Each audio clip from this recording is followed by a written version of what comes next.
नमस्कार दोस्तों, एक और सेट जीएस का आपके लिए। हालांकि यह जो जीएस का सेट हम करवा रहे हैं ये सभी प्रतियोगिता परीक्षाओं के लिए उपयुक्त है, चाहे वो बिहार दरोगा की तैयारी कर रहे हों या बिहार कर्मचारी चयन आयोग की 10+2 की जो आप तैयारी कर रहे हैं उसके लिए भी ये लाभयुक्त है। बिहार पुलिस की तैयारी कर रहे हैं तो उसके लिए तो स्पेशल है ही। उसके बाद अगर आप दिल्ली पुलिस की तैयारी कर रहे हैं तो उसमें भी जो जीएस पूछे जाएंगे इससे बाहर जीएस नहीं होंगे। तो आज कुछ नया सीखते हैं, कुछ नया सेट में है, थोड़ा सा देखें। चलिए आज का पहला प्रश्न पे आते हैं। पहला प्रश्न कहता है, निम्नलिखित में कौन सा संविधान संशोधन निर्दिष्ट करता है कि ग्राम पंचायत में 1/3 सीटें महिलाओं के लिए आरक्षित होनी चाहिए।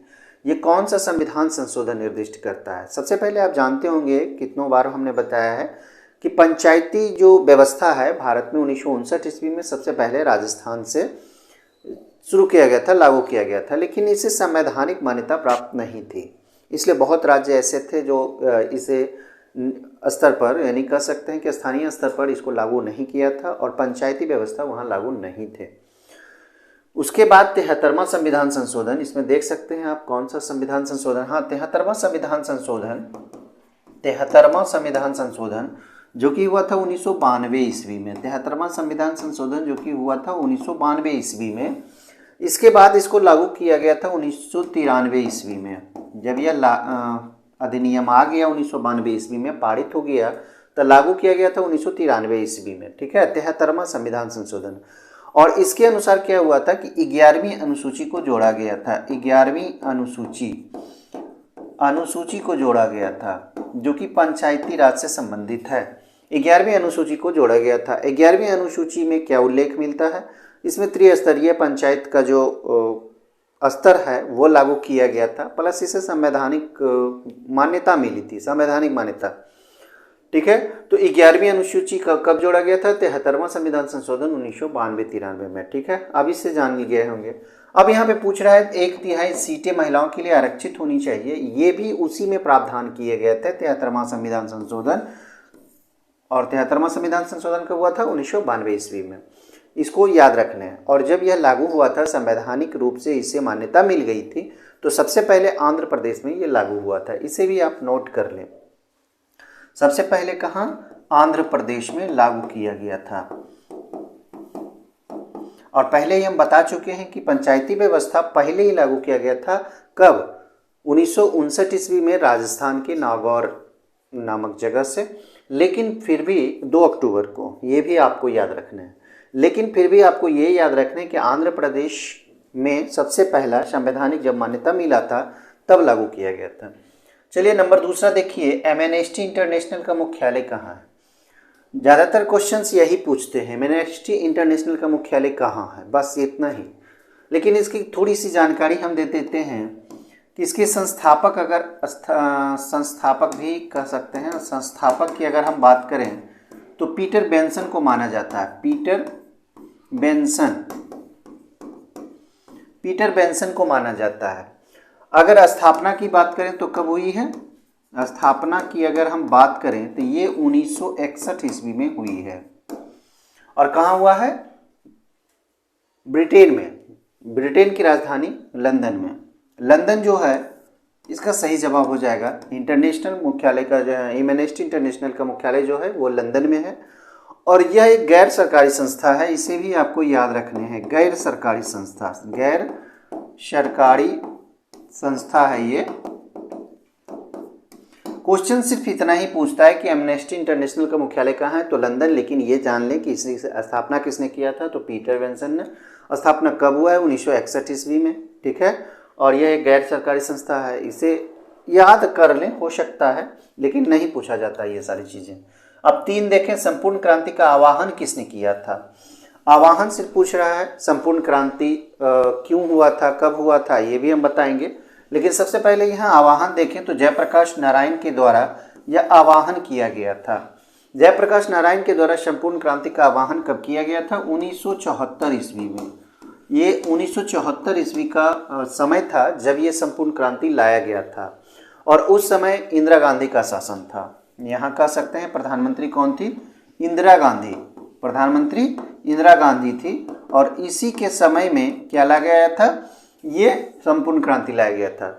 उसके बाद जब इंदिरा गांधी से कंट्रोल नहीं हुआ, ये संपूर्ण क्रांति पूरे भारत में फैल गई, तो उस समय आपातकाल लागू हुआ था। ये भी आपको याद होगा 1975 ईस्वी में, 1975 ईस्वी में आपातकाल लगा था।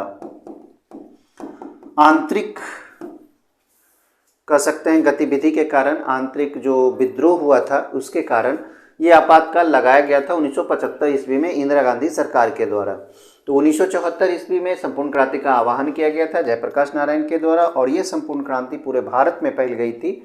चलिए आगे देखेंगे। चौथा, चंद्रयान 3 मिशन की लॉन्च तिथि क्या है? ये तो अपडेशन है, कह सकते हैं करंट अफेयर्स है और ये हो सकता है कि क्वेश्चन आ जाए। 2-3 चीज़ें से आपको याद रखना है, चंद्रयान मिशन से याद रखने हैं और फिर आपको याद करने हैं कुछ G20 का जो कुछ भी मामला हो उसको याद कर लें। G20 कब हुआ था, कितने देशों ने भाग लिया था, कहाँ हुआ था, तो इनको भी थोड़ा सा याद कर लें। हम भी अगले 1-2 चैप्टर में उसको शामिल करेंगे।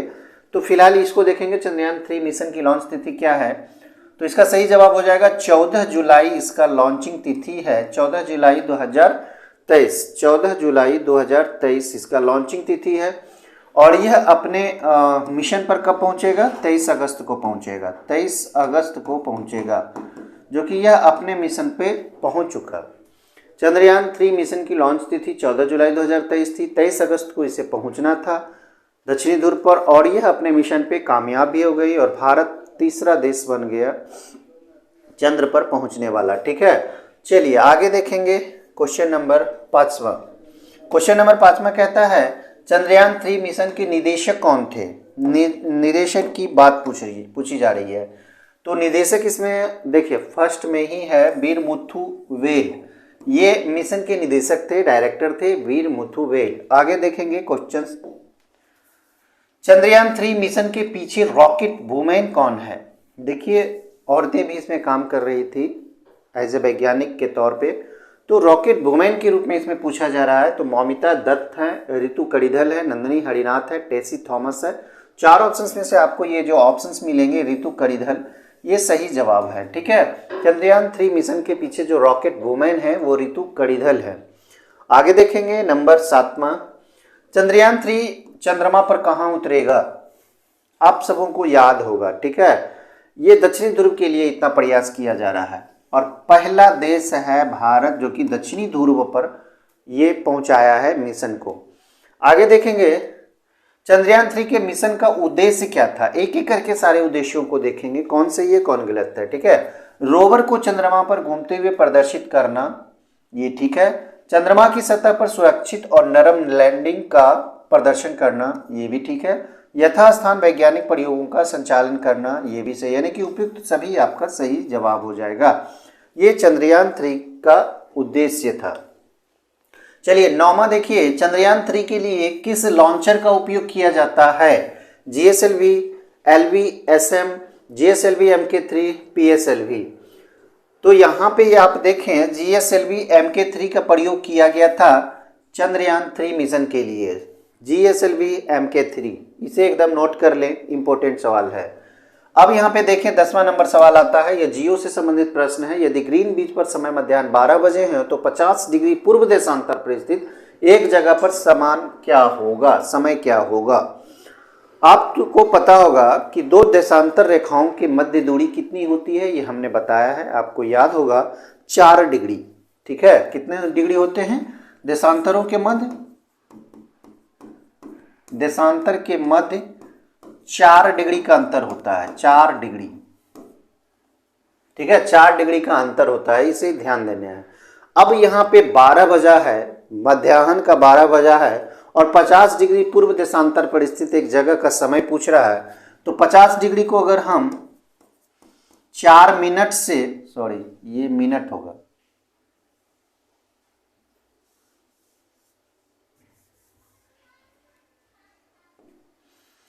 चार मिनट हो जाएगा, ध्यान देना है, 4 मिनट। 50 डिग्री को 4 मिनट से अगर हम मल्टीप्लाई करते हैं तो यहाँ पे देखें आपका आएगा 200 मिनट, और 200 मिनट को अगर हम घंटा में तब्दील करते हैं तो छोटी 18, 3 घंटा, चौथिया 18, 3 घंटा हुआ और 20, 200 हो जाएगा 20 मिनट। अब यहाँ पे देख लेना है 3 घंटा 20 मिनट आपको समय लगेंगे। कहाँ? 50 डिग्री पूर्व देशांतर जगह पर जाने के लिए कितना समय है? 3 घंटा 20 मिनट का समय होगा वहाँ पे। तो अब यहाँ पे बता रहा है, तो 12 बज रहा है तो 3 घंटा 20 मिनट शाम में हो जाएगा। तो आपका सही जवाब ये हो जाएगा। तो आसानी से इसे निकाल सकते हैं। अगर आप देशांतर के मध्य 4 मिनट आप ये जान ही रहे हैं, 50 डिग्री पूर्व देशांतर क्या रहा है, तो पूर्व देशांतर में क्या हो जाएगा, ये गुना हो जाएगा, मल्टीप्लाई हो जाएगा 4 मिनट से। टोटल 200 मिनट हुए। 200 मिनट का अगर हम घंटा में डिवाइड करेंगे तो 60 मिनट को 1 घंटा होता है। तो छोटी 18, 3 घंटा 180 मिनट, 20 मिनट जो होगा वो बच जाएगा। तो 3 घंटा 20 मिनट आगे चलेगा तो ये शाम हो जाएगा। तो शाम के 3:20 वहाँ पे समय होगा। चलिए आगे 11, किस अधिनियम द्वारा कंपनी अधिनियम समाप्त किया गया है? कंपनी के कार्यों, व्यापार करने का जो तरीका था या व्यापार करना जो था वो समाप्त नहीं किया गया है, बल्कि कंपनी अधिनियम को समाप्त किया गया। पहले क्या होता था, कंपनी ही शासन कर रही थी, व्यापार के साथ साथ शासन भी कर रही थी। लेकिन उसके बाद जो अधिनियम लाया गया था 1858 ईस्वी का अधिनियम जो आया था, 1857 की क्रांति में जब अंग्रेजों ने ये सारे चीज़ों को झेला, क्रांति को झेला, 1857 की क्रांति को झेला, तब इसने 1858 का अधिनियम लाया था, जिसमें क्या किया गया था, कंपनी के अधिनियम को समाप्त किया गया था और सारा जो प्रशासन था, शासन था पूरे भारत का, वो ब्रिटेन के क्राउन के हाथों में चला गया था। तो 1858 का जो ये अधिनियम है, इसी के द्वारा कंपनी अधिनियम समाप्त किया गया था। इसको याद कर ले, ये बहुत इंपॉर्टेंट है, रिपीटेशन करने की जरूरत नहीं है इसे बार बार, इसको एकदम नोट कर ले या फिर दिमाग में बैठा ले। 12 देखें, लोक लेखा समिति अपनी वार्षिक रिपोर्ट किसे पेश करती है? तो लोक लेखा समिति में कितने सदस्य होते हैं? 22 सदस्य होते हैं। ये भी हम पढ़ा चुके हैं, बहुत सारे क्वेश्चन हम करवा चुके हैं। 22 सदस्य होते हैं। 22 सदस्यों में से 15 सदस्य जो होते हैं वे लोकसभा के होते हैं, लोकसभा के होते हैं, ठीक है। और 7 सदस्य जो होते हैं वो कौन होते हैं? ये राज्यसभा के होते हैं, राज्यसभा के सदस्य होते हैं। एक और चीज़ यहाँ पे जानने की चीज़ें हैं, ये जो अध्यक्ष लोक लेखा समिति का होता है, ये कौन होता है? ये प्रतिपक्ष का नेता होता है। जो विपक्ष के नेता होते हैं, विपक्ष के जो नेता होते हैं वही इसके अध्यक्ष होते हैं लोक लेखा समिति के। और यह अपनी वार्षिक रिपोर्ट जो होता है यह लोकसभा अध्यक्ष को पेश करता है या फिर प्रस्तुत करता है, ठीक है। तो लोक लेखा समिति अपनी वार्षिक रिपोर्ट पूछा जा रहा है तो लोकसभा अध्यक्ष को सौंपता है। और इसमें 22 सदस्य होते हैं लोक लेखा समिति, प्रत्येक वर्ष यह गठन होता है इसका। 15 सदस्य लोकसभा से लिए जाते हैं, 7 सदस्य राज्यसभा से लिए जाते हैं। अध्यक्ष विपक्ष के नेता इसके होते हैं, ठीक है। इन सारी चीज़ों को आपको नोट करना है, याद करना है, ध्यान में रखने। अब 13 देखें, घेंघा किस ग्रंथि के बढ़ने के कारण होता है? ये भी क्वेश्चन हम करवा चुके हैं, लेकिन क्वेश्चन को थोड़ा सा मरोड़ के दिए ताकि आप फंसे इस चीज़ में।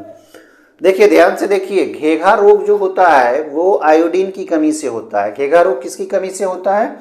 आयोडीन, आयोडीन की कमी से, आयोडीन की कमी से घेंघा रोग होता है। आयोडीन कहाँ पाया जाता है? नमक में। आयोडीन कहाँ पाया जाता है? नमक में पाया जाता है। और नमक में अगर आयोडीन की कमी होती है तो घेंघा रोग होता है। घेंघा कहाँ होता है? घेंघा जो होता है वो गले में होता है, गले में।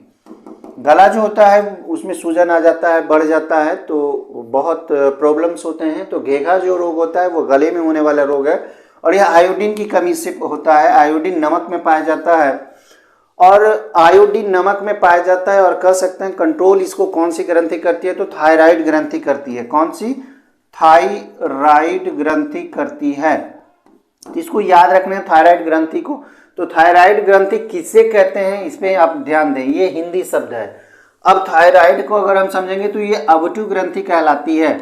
तो देखें दोनों को आपको याद रखना है। अगर दोनों आपको याद है तो आप आसानी से डील कर सकते हैं, क्वेश्चंस को बना सकते हैं। थायराइड तो पूछेगा नहीं, तो अवटु पूछ दिया तो बना देंगे, थायराइड पूछ दिया तो बना देंगे, ठीक है। अब आगे देखेंगे 14 देखें, चौराहे पर मुड़ते समय साइकिल सवार पर केंद्र की ओर से कौन सा बल लगता है? अगर चौराहा पर साइकिल से मुड़ रहे हैं वैसी स्थिति में केंद्र से जो बल लगता है वो कौन सा बल होता है, ध्यान से देखें, अभिकेंद्रीय, अपकेंद्रीय, श्यान और वैद्युत बल। तो चार ऑप्शंस में से आप देखें अभिकेंद्रीय बल इसका सही जवाब हो जाएगा। अभिकेंद्रीय बल होगा जो केंद्र से लगेगा साइकिल सवार पर, ठीक है।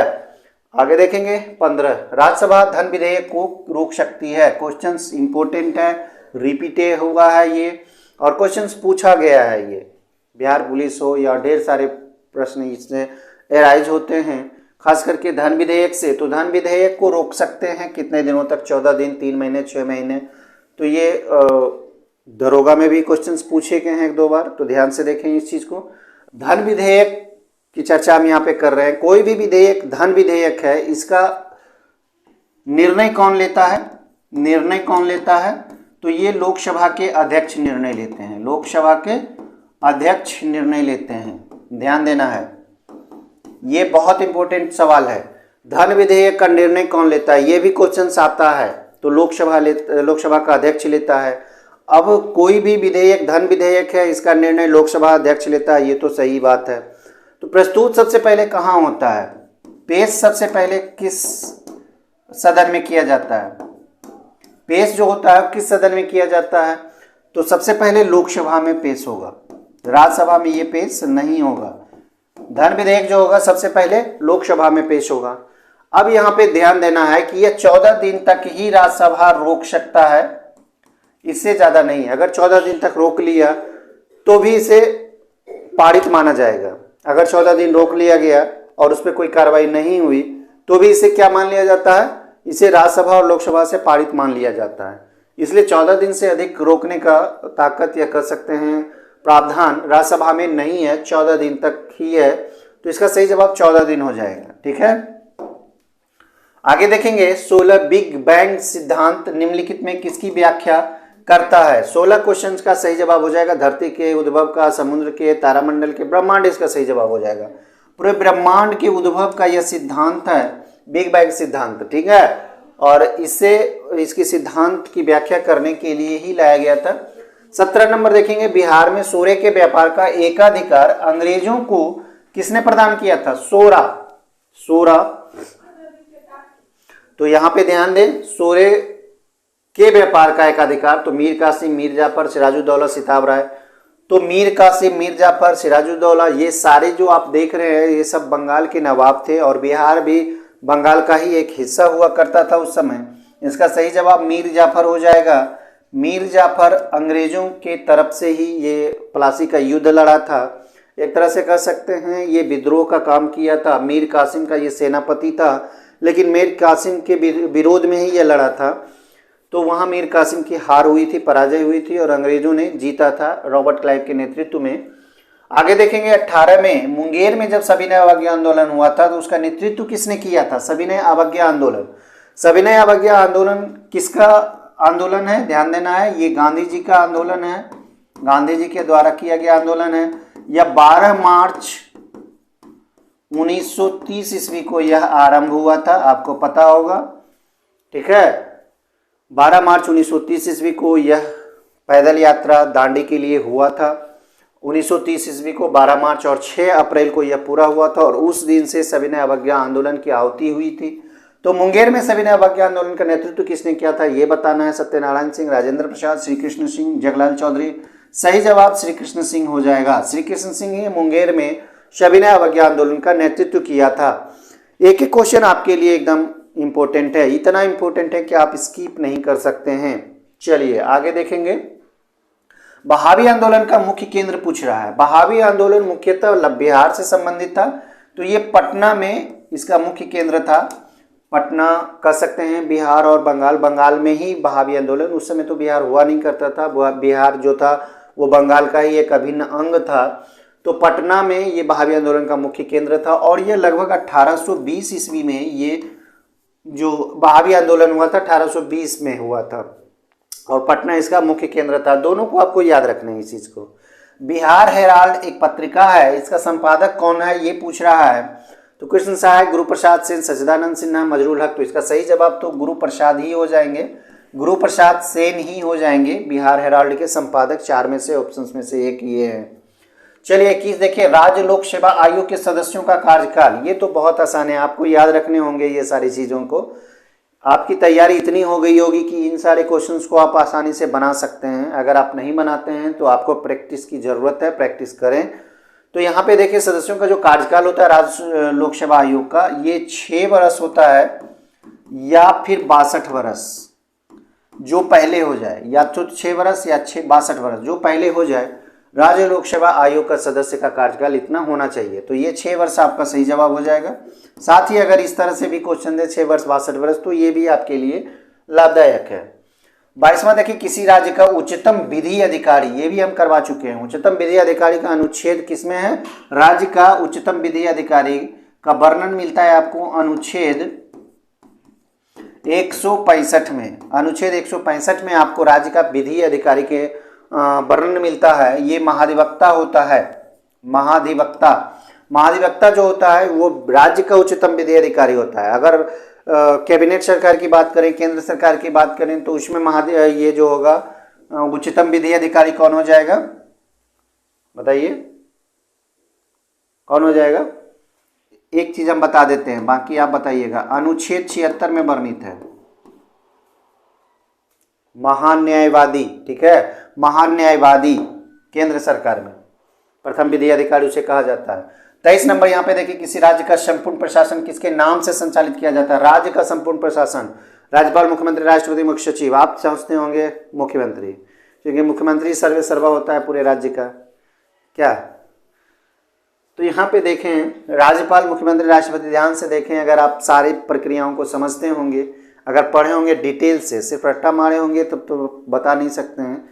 लेकिन अगर आप टॉपिक वाइज डिटेल से पढ़े होंगे, मुख्यमंत्री, राज्यपाल, राष्ट्रपति, ये सारी चीज़ों को एक एक करके पढ़े होंगे, तो आपको पता होना चाहिए ये कार्यपालिका, व्यवस्थापिका, न्यायपालिका, ये 3 चीज़ें होती है।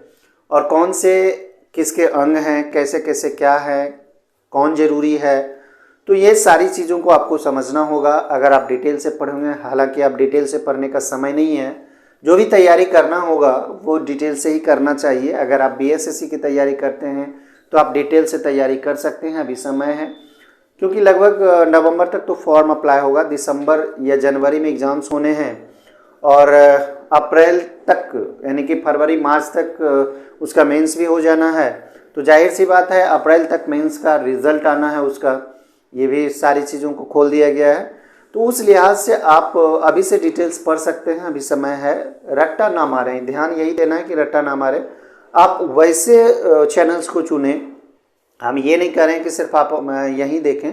आपको अगर अच्छा लगे तो देख सकते हैं, और वैसे चैनल्स को देखें जो डिटेल्स में बताता हो, सारी चीज़ों को आपको समझाता हो। प्लस टॉपिक वाइज अगर कोई पढ़ाता है तो वहाँ आप ज्वाइन करें। टॉपिक वाइज अगर कोई नहीं पढ़ाता फिर भी आप बुक देखें, टॉपिक वाइज पढ़ें। और लूसेंट का एक आता है टॉपिक वाइज ऑब्जेक्टिव क्वेश्चंस, तो उसको आप लगाएं।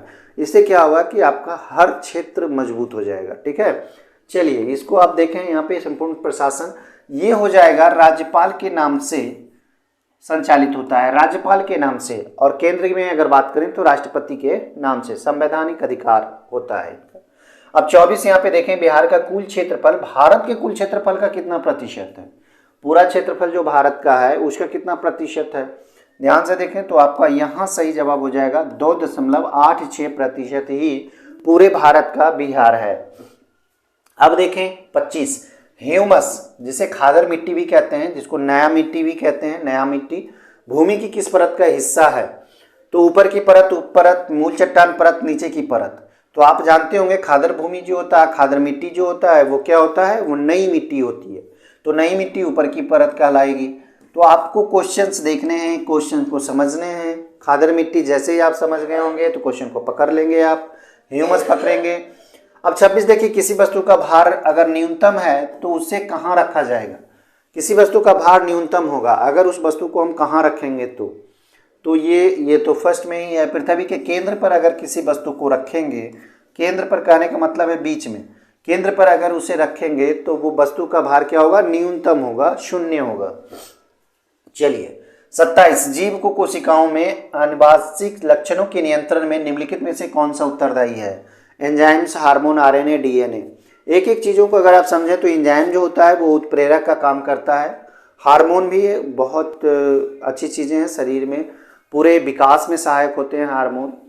आरएनए की बात करें तो यह प्रोटीन संश्लेषण में काम करते हैं। आरएनए जो होता है वो प्रोटीन का संश्लेषण करता है। आरएनए राइबोज न्यूक्लिक एसिड इसे बोल सकते हैं आप। उसके बाद डीएनए होता है, ये डीऑक्सी राइबोज न्यूक्लिक एसिड, जो कि आप जानते होंगे क्रोमोसोम का एक हिस्सा होता है, और क्रोमोसोम जो होता है वो गुणसूत्र कहलाता है। तो डीएनए एक यूनिट होती है, एक इकाई होती है जो कि ये आनुवांशिक लक्षणों को नियंत्रित करती है। इसका सही जवाब डीएनए ही हो जाएगा, डीऑक्सीराइबोज न्यूक्लिक एसिड इसे बोला जाता है। अब आगे देखेंगे 28 नंबर सवाल, निम्न देशों और उनकी राजधानियों में कौन सा युग्म गलत है। देखिए अगर आपको याद होगा लगभग राजधानी जो इम्पोर्टेंट है देशों की, तो आप पकड़ लेंगे। देखिए स्विट्जरलैंड जेनेवा, देखिए फर्स्ट में गलत है। ये स्विट्जरलैंड की राजधानी जेनेवा नहीं होता है बल्कि बर्न होता है। स्विट्जरलैंड की राजधानी कहाँ होता है, बर्न है। ऑस्ट्रिया का वियना, ये देखिए सही है। डेनमार्क का कोपेनहेगन, ये सही है। फिनलैंड का हेलसिंकी, ये सही है। स्विट्जरलैंड का राजधानी कहाँ है, बर्न है। चलिए 29 देखिए, मत देने का अधिकार किस कोटि से संबंधित है। मत देने का अधिकार, मत देने का अधिकार कौन सा अधिकार है।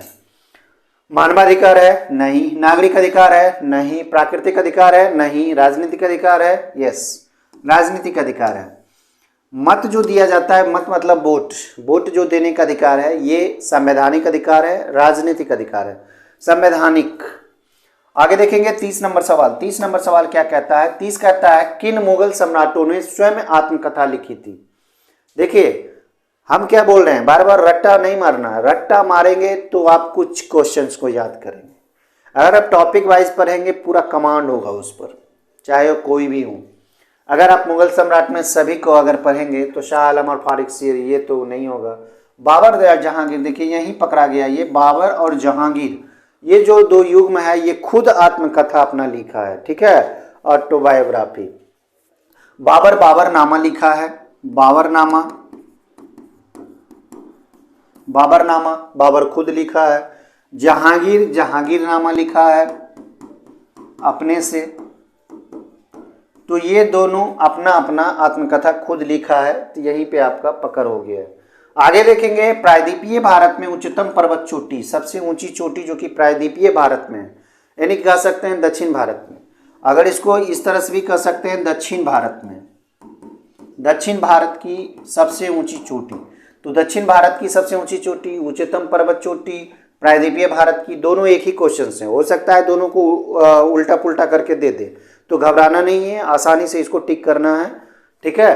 तो दक्षिण भारत की हो या प्रायद्वीपीय भारत की, दोनों एक ही बात आता है। अब यहाँ पे अन्नैमुडी देखिए, यहाँ पे फर्स्ट टाइम आपका सही जवाब है। अन्नैमुडी जो है अन्नामलाई पहाड़ी पर स्थित है। अन्नामलाई की पहाड़ी पर, कौन सी पहाड़ी है, अन्नामलाई की पहाड़ी है, जो कि केरला में स्थित है। कहाँ है, केरल में स्थित है। और यह दक्षिण भारत की सबसे ऊंची चोटी है, अन्नैमुडी, अन्नामलाई पहाड़ी पर स्थित है। 32 देखें, निम्नलिखित में कौन सा एक प्रकाश संश्लेषी वर्णक नहीं है। अब एक एक करके देखेंगे। पर्नहड़ी जिसे क्लोरोफिल है, ये प्रकाश संश्लेषी वर्णक है। फाइकोबिलिन, ये भी है। कैरोटीनाइड, ये भी है। एंथोसाइनिन, ये नहीं है। ये प्रकाश संश्लेषण में मदद नहीं करता है, इसे वर्णक नहीं माना जाता है। अब आगे देखेंगे 33, भारतीय राष्ट्रीय कांग्रेस का 27वां अधिवेशन किस स्थान पर हुआ है। सबसे पहले जाने कि 27वां अधिवेशन जो हुआ है वो कब हुआ है। तो 27वां अधिवेशन 1912 ईस्वी में हुआ है, इसे याद रखना है। कहाँ हुआ है, तो ये पटना में हुआ है। कहाँ हुआ है, ये पटना में हुआ है। पटना में ही कौन सा शहर है, ध्यान से देखें, भागलपुर, पटना, रांची, बांकीपुर। तो बांकीपुर अगर दिया हुआ है तब इसका सही जवाब बांकीपुर ही होगा, क्योंकि बांकीपुर जो है वो पटना में ही है, ठीक है। अगर बांकीपुर नहीं रहे तो पटना इसका सही जवाब हो जाएगा। 1912 ईस्वी में हुआ था। अब 34 यहाँ पे देखें, नेशनल काउंसिल ऑफ एजुकेशन की स्थापना कब हुई थी। नेशनल काउंसिल ऑफ एजुकेशन की स्थापना, सबसे पहले जाने कि इसकी स्थापना किया किसने था। स्थापना जो किया था वो कौन था, दास बनर्जी। कौन था, दास बनर्जी। और इसकी स्थापना हुई थी 3, 4, 5, 6 15 अगस्त 1906 ईस्वी को। 15 अगस्त 1906 ईस्वी को दास बनर्जी के द्वारा नेशनल काउंसिल ऑफ एजुकेशन की स्थापना की गई थी। दास बनर्जी के द्वारा, इतना आपको याद रखना है। चलिए 35 देखिए, बिहार के प्रमुख समाचार पत्र, बिहारी के संपादक बताना है।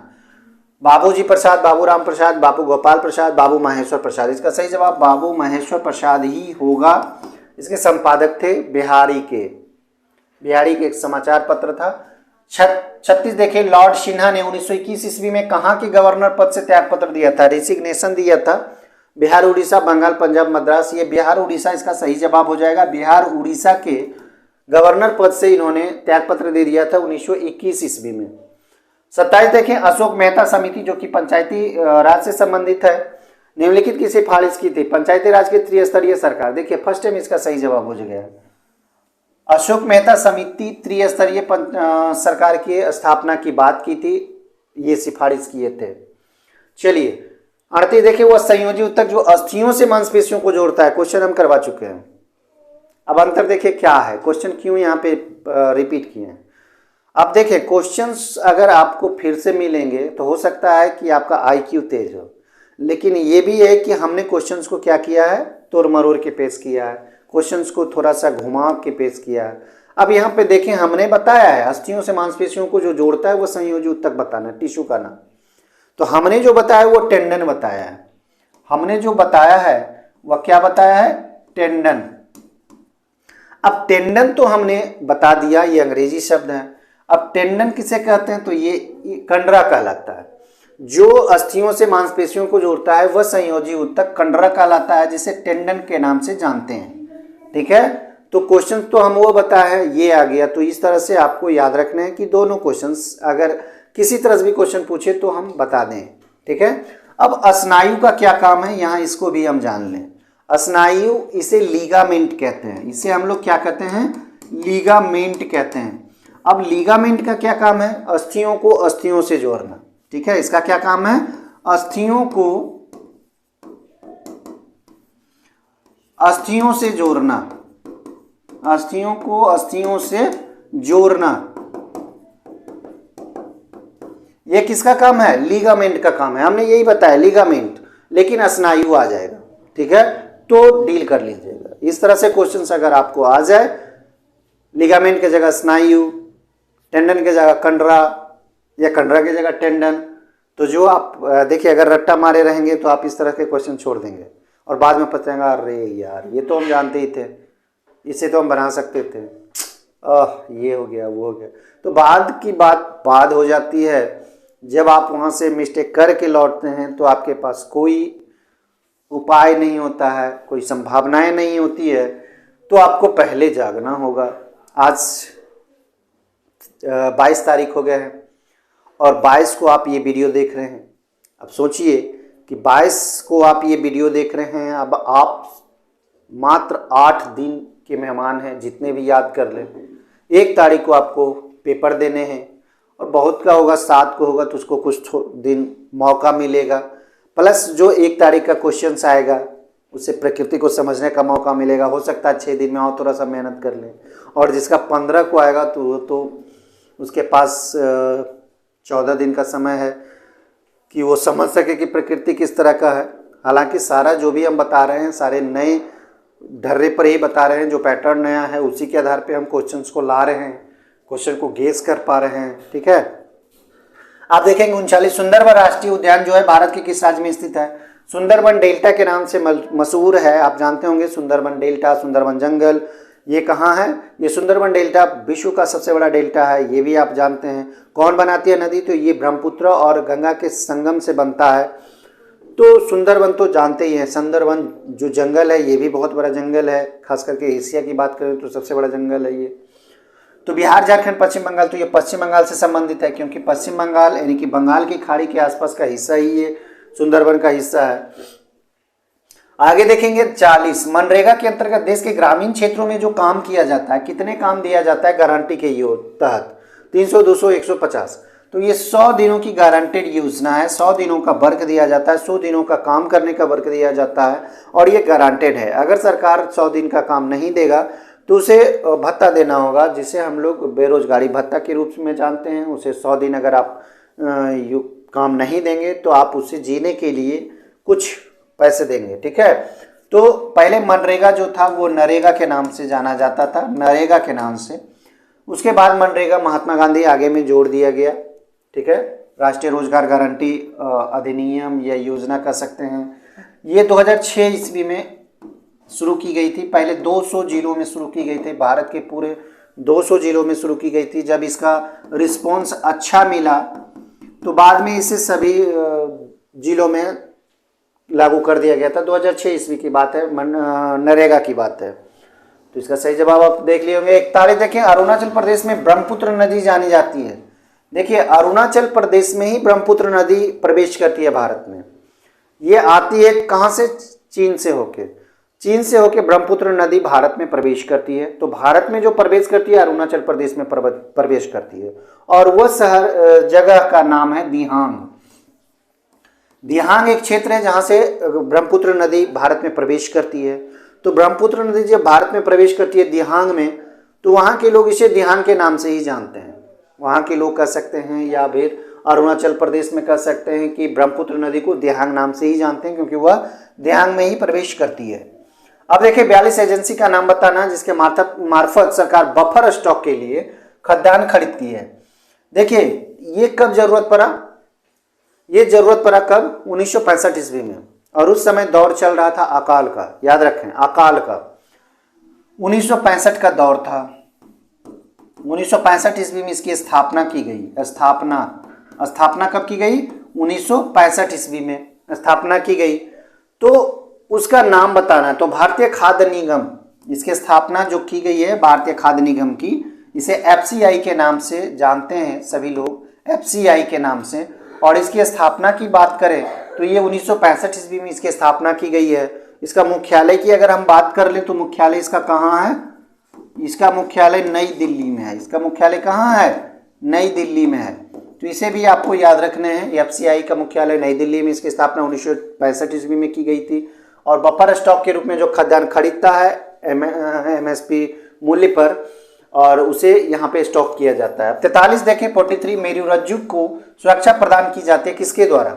ऑप्शंस अगर आप देखेंगे तो कशेरुक दंड के द्वारा। यही आपका पहला आंसर हो जाएगा। ठीक है, सुरक्षा प्रदान कशेरुक दंड के द्वारा दिया जाता है। अब आगे देखेंगे 44, निम्नलिखित में से कौन सा रासायनिक परिवर्तन नहीं है? अब यहाँ पे एक एक करके देखें। प्रकाश संश्लेषण रासायनिक परिवर्तन है, ठीक है। यहाँ पे देखें बहुलकीकरण, ये भी है। लेकिन उबलता हुआ पानी की अगर हम चर्चा कर लें तो ये भौतिक परिवर्तन का उदाहरण है, न कि रासायनिक परिवर्तन का उदाहरण। तो आपका सही जवाब यहाँ हो जाएगा। फिर दहन जो है वो रासायनिक परिवर्तन का उदाहरण है। आगे देखेंगे भारत सरकार की तरफ से करेंसी नोट जो जारी किया जाता है, ये कौन सी एजेंसी जारी करती है? अब उस एजेंसी का नाम बताना। सेबी, भारतीय reserve bank, bank of India, विश्व बैंक। तो इसका सही जवाब भारतीय रिजर्व बैंक हो जाएगा। आरबीआई जिसे हम लोग कहते हैं, आरबीआई भारतीय reserve bank, reserve bank of India, ये करेंसी नोट जारी करती है। और इसका मुख्यालय की अगर बात करें तो मुंबई इसका मुख्यालय है। इसका मुख्यालय कहाँ है? मुंबई। अगर स्थापना की बात करें, स्थापना आप जानते होंगे, स्थापना कब हुआ है इसका? आरबीआई की स्थापना 1935 ईस्वी में की गई है, 1935 ईस्वी में। लेकिन इसका राष्ट्रीयकरण की अगर हम बात करें तो राष्ट्रीयकरण अब इसका कब किया गया है? राष्ट्रीयकरण की अगर हम चर्चा करें तो इसका हुआ है 1949 ईस्वी में। आरबीआई का राष्ट्रीयकरण 1949 ईस्वी में हुआ है, स्थापना 1935 ईस्वी में है। अंग्रेजों के समय या शासनकाल में ही हो गई थी।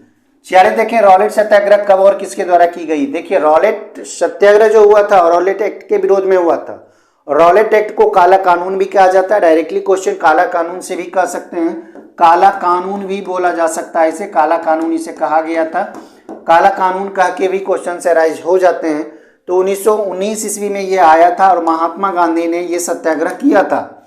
रॉलेट एक्ट के खिलाफ, काला कानून के खिलाफ ये सत्याग्रह हुआ था 1919 ईस्वी में। महात्मा गांधी ने इस सत्याग्रह को लीड किया था, ठीक है।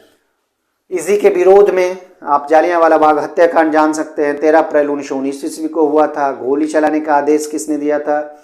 तो ये सारी चीज़ों को आपको ध्यान देने हैं। रॉलेट एक्ट से संबंधित जो भी क्वेश्चन से अराइज होंगे, और उस समय गवर्नर जनरल कौन था, ये भी आपको ध्यान में रखने हैं। चलिए 47 देखेंगे, भारत के राष्ट्रपति को पद से हटाने के लिए संसद द्वारा जो कौन सा प्रस्ताव है वो पारित किया जाता है? कटौती, प्रतिबंध, अविश्वास प्रस्ताव, ये सारी चीजें नहीं होगी। महाभियोग प्रस्ताव ये हो सकता है। अगर आपको राष्ट्रपति को हटाना है तो महाभियोग प्रस्ताव ही एकमात्र उपाय है जिससे राष्ट्रपति को हटाया जा सकता है।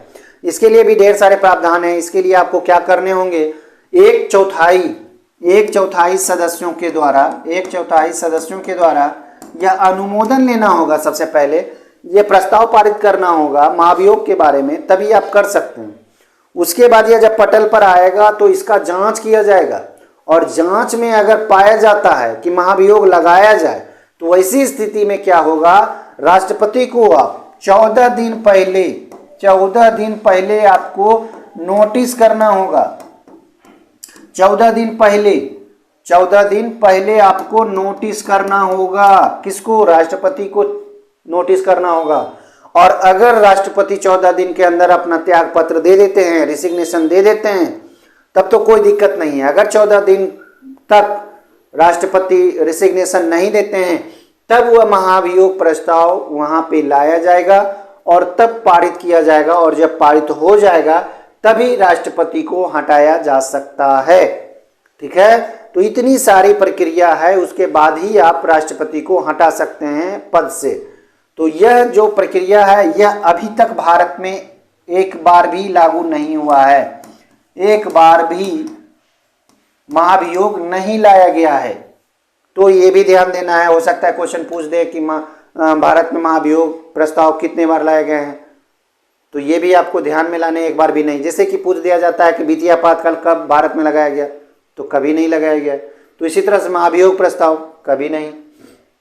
चलिए 48 देखेंगे, विजयनगर के राजा कृष्णदेव राय गोलकुंडा का युद्ध किस राजा के साथ लड़ा था। तो कृष्णदेव राय यहाँ चर्चा हो रही है। 1509 ईस्वी में ये विजयनगर के सम्राट बने थे, राजा बने थे। ठीक है, और 1527 ईस्वी इनकी मृत्यु होती है, तब तक ये राजा रहे थे और गोलकुंडा का युद्ध लड़े थे। उसमें कुली कुतुब शाह को इसने पराजित किया था। गोलकुंडा युद्ध में कुली कुतुब शाह का इसने मर्दन किया था। आगे देखेंगे 49, किसी भी खाद्य श्रृंखला में शीर्ष स्तर पर कौन कब्जा कर सकता है या कब्जा कर लेता है। चील, शेर, सर्प, मनुष्य। अब यहाँ 4 ऑप्शंस हैं, तो 4 ऑप्शंस में अगर आप देखें तो मनुष्य ही होगा जो सबका दमन करता है पृथ्वी पर। अब आगे देखेंगे, आज का लास्ट सवाल है, फ्यूज का सिद्धांत है। फ्यूज का सिद्धांत विद्युत का रासायनिक प्रभाव है, विद्युत का यांत्रिक प्रभाव है, विद्युत का ऊष्मीय प्रभाव है, विद्युत का चुंबकीय प्रभाव है। फ्यूज कैसे बनता है ये भी आप याद रखें, बहुत आसान है लेकिन इंपॉर्टेंट है। विद्युत का ऊष्मीय प्रभाव जो होगा इसका सही जवाब हो जाएगा। फ्यूज का जो सिद्धांत है विद्युत का ऊष्मीय प्रभाव से संबंधित है। दोस्तों, आज का क्लास इतना ही समाप्त हुआ। आशा है आप लोगों को अच्छा लगा होगा। कमेंट कर हमें बताएं, लाइक करें ताकि हमें ये भी पता चल जाए कि ठीक है, कमेंट नहीं करते हैं तो लाइक करेंगे तो पता चल जाएगा कि हाँ क्लास अच्छा है। अगर आप पूरे देखे हैं और अभी तक सब्सक्राइब नहीं किया तो सब्सक्राइब भी कर लें। दोस्तों को शेयर जरूर करें। जय हिंद।